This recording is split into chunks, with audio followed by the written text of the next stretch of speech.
booster shots of COVID-19 vaccines add another layer of protection for people who had received their first dose.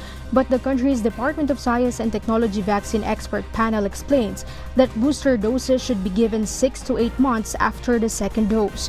But the experts say that booster shots are not for the general population.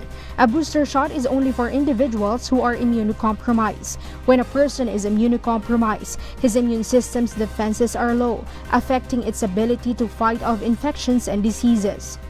The study indicated that if you will give booster, it should be more than 6 months and not earlier than the 6 months, no?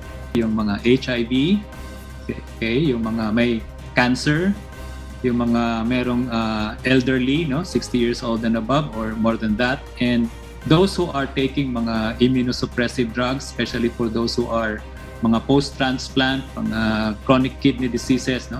So these are the possible population that the VEP will hopefully recommend kung kailangan nating i-booster over the general population. According to vaccine expert panel, the interval of administering the first and second shots of COVID-19 vaccines, particularly Sinovac and AstraZeneca, should not be shortened. This is because the longer the interval, as indicated in the profile of a vaccine, the higher its efficacy. The Philippine government's vaccine experts panel is also thoroughly studying the effect of the more transmissible COVID-19 variant on persons who had already been vaccinated. For example, the 5 healthcare workers at the Philippine General Hospital who had received their AstraZeneca vaccine shots but still got infected with the Delta variant. They experienced mild symptoms and were not hospitalized. The vaccine experts panel once again encourages the public to get vaccinated. This is not only to reach the country's target herd immunity, but also to protect citizens from the more transmissible COVID-19 variants. We need to aim higher and do it faster. So yung dati nating 60, 70, baka 85, 90 na yan. Because of this variant, Delta variant is a real concern. 100%. Lahat.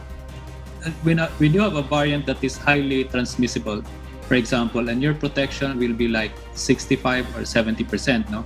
That will not be enough to target just 70% or 75% herd immunity. You need to vaccinate everyone more than that, no? Because you want to prevent symptomatic infection. Symptomatic ibig sabihin regardless kung what is the severity. As of today, there are more than 17 million vaccines administered in the Philippines. 11.1 million have received their first dose, while 6.08 million are fully vaccinated. Aiko Miguel, UNTV News and Rescue. We serve the people, we give glory to God.